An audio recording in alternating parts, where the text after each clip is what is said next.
situation. Always trust your gut. Hello, my name is Chrissy Champagne. You are listening to Residue, a true crime podcast dedicated to keeping you paranoid. Residue is not just another true crime podcast, but a necessary tool for those who want to understand the dangers lurking in the real world. Today we will be exploring another episode in my series Lost at Sea. This is episode 72, titled Lost at Sea, The Joe Cool Murders. As always, listener discretion is advised.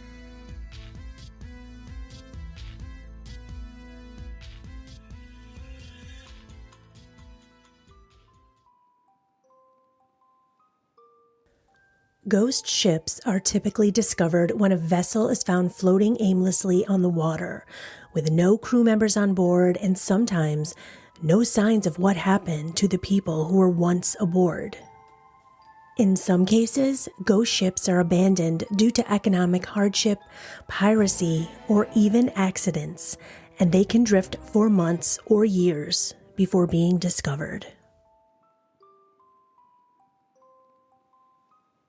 On September 22, 2007, Joe Cool, the 47-foot sportfish vessel owned by Jeff Brannum and operated by his nephew Jake Brannum, embarked on a chartered trip from Miami Beach Marina to Bimini. Bimini is the westernmost island of the Bahamas, and it is located just 50 miles off the coast of Florida. It's often referred to as the gateway to the Bahamas. Joe Cool, the boat designed for high-end fishing trips, was not expected to vanish without a trace. The events surrounding its disappearance would eventually reveal a terrifying tale of murder and criminal conspiracy.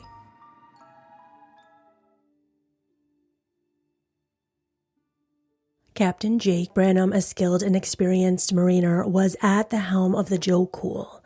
He was accompanied by his wife, Kelly, his half-brother, Scott Gamble, and his family friend, Samuel Carey.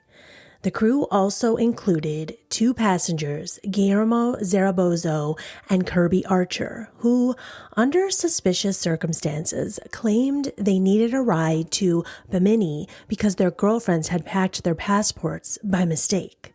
The two men paid $4,000 cash for a one-way trip to Bimini, a journey that should have taken approximately 2.5 hours. Captain Jake and his wife Kelly were having a sort of stressful marriage at this point. They were the parents of two young toddlers, and Jake was away quite a bit. So on this day, Kelly decided that she wanted to join him to spend some quality time. Kelly was also terrified of deep ocean water, but she looked at this as a way to bond with her husband, to spend a little more time with him. On the morning of September 22nd, 2007, the Joe Cool departed Miami Beach Marina for Bimini, with plans to return the next day after dropping off the two passengers, Guillermo and Kirby. The trip was supposed to be straightforward, with a quick turnaround to prepare for a charter the next morning. However, the boat never returned to its dock. By next morning, there was no sign of the Joe Cool. The family and the crew were nowhere to be found. The Coast Guard was immediately notified, but the situation escalated when there was no trace of the vessel in any Bahamian marinas. The Joe Cool had simply vanished. Jake had worked his way up to be captain, and Sammy was the first mate. Scott had a background in mechanics, so this was highly unusual that this boat was missing. A pon-pon message is an international urgency signal used on radio to alert authorities and other vessels that a situation is urgent. A pon-pon is a maritime version of a bolo, or be on the lookout. It's always set to channel 16, which is the standard maritime channel, which all boats are in tune to 24 hours a day. The Joe Cool has now been missing for 24 hours, and there was no signal for help at all. The search for the missing vessel began September 23, 2007, and this is when the Joe Cool was officially reported overdue. The search was expanded, covering the area between Miami and Bimini, with the U.S. Coast Guard deploying aircraft and cutters. For 36 hours, there was no sign of the boat or its crew. The search became even more intense when 43 hours after departure, the Coast Guard discovered the Joe Cool drifting approximately 140 miles off course near Anguilla Cay, a small island in the Bahamas. Now, when the Joe Cool was actually discovered, the family, the friends of the missing crew members had been searching on their own. The entire boating community was on their own search. They were just waiting for tips and leads, and they weren't getting any updates until right now. And this discovery and this search was all over the news. Joe Cool is found in disarray, and there is no sign of the crew. And there were some strange characteristics with this vessel. The stern door was open and swinging in the sea, and 75 feet of anchor line was out despite the boat being in 200 feet of water. It was also evident that the boat had run out of gas, which seemed highly unusual if this was a hijacking. The Coast Guard feared the worst, and the search turned from a rescue operation to a law enforcement investigation, with the FBI quickly becoming involved. Something else that was unusual: the vessel was approximately 30 miles north of Cuba and 18 miles from territorial waters. So they were within 12 nautical miles of the Bahamian island of Anguilla Cay. The boat couldn't have drifted that fast, so this was unusual. If there was a mechanical problem, the drift would have pushed it north at a rapid rate. The route from Miami to Bimini goes directly across the Gulf Stream and is always moving north at a speed of 5 to 7 knots, meaning that the boat had to have been intentionally piloted in that direction, going against the current. So Coast Guard protocol is to be extra cautious if there seems to be no one on board. The Coast Guard is unsure if this is a situation involving hijackers, drug smugglers, pirates. They launch a small boat into the water with a boarding team. And once the team boards the vessel, investigators found blood on the stern and the life raft was missing. Several items were left behind on this boat, including car keys, wallets, and fishing poles. The scene was unusual because pirates typically take valuables. That's what pirates do. They rob vessels. The crew had apparently abandoned the boat without taking anything of value. There were also 4 spent 9mm shell casings found on the boat, indicating the use of firearms. The throttles were pushed to full speed on both the bridge and flying bridge. Now, this suggests that the boat had run out of fuel, likely intentionally. This suggested the boat had been piloted towards Cuba, which went against the Gulf Stream, which we talked about earlier. The search for survivors is still on, so while we have a boarding team collecting evidence at the crime scene on the Joe Cool, there are also helicopters, the Coast Guard. People are looking everywhere for any sign of survivors. They could be on an island. They could just be in the water. We know the life raft is missing, so they could be floating on the life raft. 3 days after the Joe Cool left the Miami Marina, an orange life raft was spotted with 2 individuals aboard.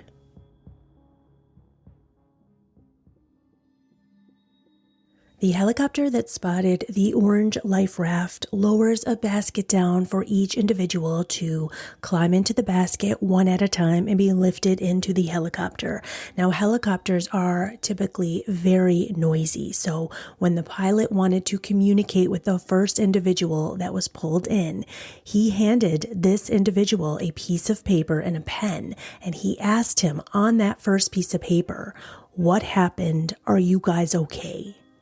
This person takes the paper and writes, "West Bimini. We were abandoned in boat. Hijacking. 4 killed."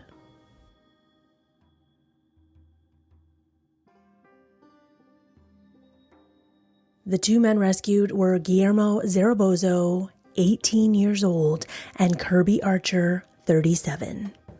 These two survivors tell the Coast Guard that the rest of the crew members were killed. The men said that 3 Cuban pirates boarded the vessel and killed the crew members. The search is called off for the 4 missing victims. The rescued men tell the Coast Guard that after the 3 pirates killed the crew, they then forced these 2 men to pilot the boat to Cuba, and after running out of fuel, they claimed the pirates abandoned them. The men were rescued, but their stories remain inconsistent. While they both initially claimed the boat had been hijacked, they later denied ever even being on this boat, which raised further suspicion. Guillermo Zaragoza was seen staring at the Joe Cool being towed behind a Coast Guard boat, and an officer approached him and asked, "Do you remember that boat?" To which Guillermo replies, "I wasn't on that boat." Despite the fact that he and Kirby paid $4,000 in cash for this trip, he says he wasn't on the boat, and the fact that he was found in a life raft that actually had the words Joe Cool stitched on it. Both men will now be separated and interrogated. Guillermo will be the first to confess that he had been aboard the Joe Cool. As he explained earlier, the 3 Cuban pirates boarded the boat, they shot the 4 crew members, and then they forced Kirby to drive the boat toward Cuba. At that point, Guillermo said an unknown vessel appeared and the 3 hijackers quickly fled, got on that vessel, and left. He described the pirates as 2 younger men and 1 older man. The apparent leader was the older man, and all 3 were wearing polo shirts and jeans. Now, Kirby's interview aligns with Guillermo's, but with significant differences. Kirby described the pirates, but he said that they were wearing shirts, but not polo shirts. They were wearing t-shirts, and they weren't wearing jeans in Kirby's story. They were wearing shorts. Seems like a small fact, but this really piqued the investigators' interest. Both men claimed they were stranded without fuel, and instead of staying on the boat, they opted to take the life raft to try to reach shore. However, questions arose about why they would actually abandon the Joe Cool, which was a much safer option that could have easily activated a distress signal, a call for help from the Coast Guard. The authorities needed more evidence to support an arrest, and their background checks yielded further details. Guillermo, who was only 18 years old, had no criminal history. He lived with his family, and he was working as a security guard, which allowed him to carry a firearm. And with the discovery of the 9mm shell casings on the Joe Cool, investigators were able to gain a search warrant, and they were able to go into Guillermo's home, where in his bedroom they found a receipt for the purchase of a 9mm magazine. And this 9mm magazine was consistent with the shell casings found on the Joe Cool. Now, Guillermo had no criminal history, but Kirby sure did. He had an outstanding arrest warrant for stealing $92,000 from an Arkansas Walmart. And this obviously provides a clear motive for his involvement in the hijacking. They are able to arrest Guillermo and Kirby. Authorities have tons of evidence, but they're still struggling to prove that Kirby planned to use the Joe Cool to escape to Cuba. In the midst of the investigation, Kirby was eager to avoid the death penalty, which was up on the table, so he agreed to a plea deal. Kirby confessed that he first met Guillermo at an auto body shop where Guillermo worked as a security guard. Kirby then lies to Guillermo. He convinces him that he is a CIA operative and promised to help him get a job with the CIA if Guillermo assisted in a mission to Cuba. I'm just going to stick this in here right now, but if someone tells you they're in the CIA, they're not in the CIA.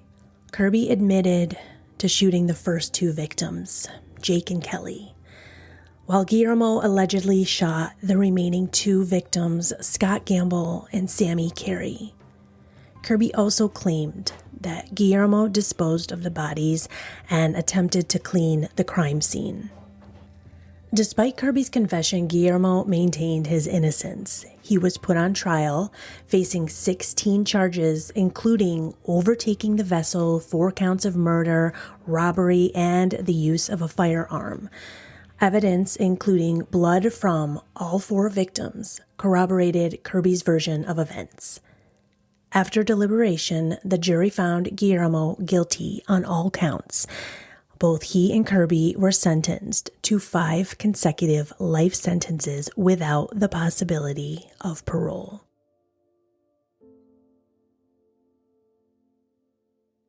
We go about our days unaware that it could be our last day, and we feel safe knowing that we have tomorrow. I mean, the Joe Cool had another charter booked for tomorrow morning, and with one single encounter, one chance meeting with a stranger, everything can change. You never see it coming. The bodies of the 4 victims, Kelly Brannum, Jake Brannum, Scott Gamble, and Sammy Carey, were never recovered, and their families were left with no closure. They have no gravesite to visit. They only have the vast ocean where their loved ones disappeared.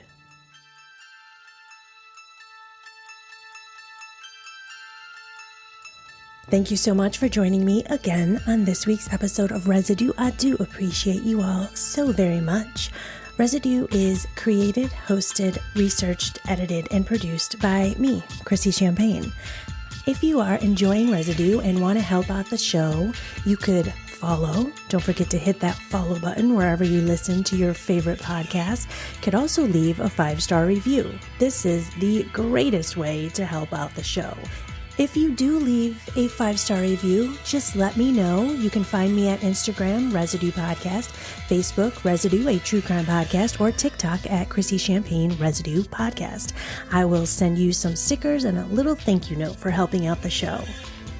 I love to hang out with you guys, and I can't wait to see you again next Tuesday. And until then, stay safe and stay paranoid.